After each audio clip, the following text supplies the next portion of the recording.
Here is my problem. When I turn the key on,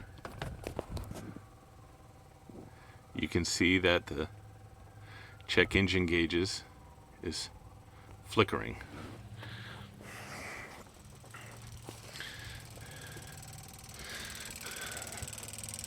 This is supposed to be up here.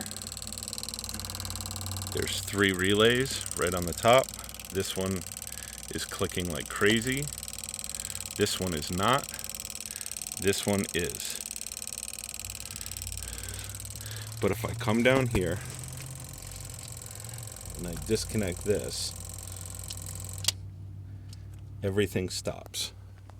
No more clicking. There's also no light on inside.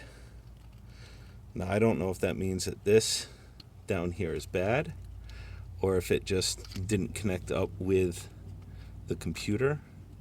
But as soon as I plug it back in, everything starts clicking again. I do not know what these 3 relays do.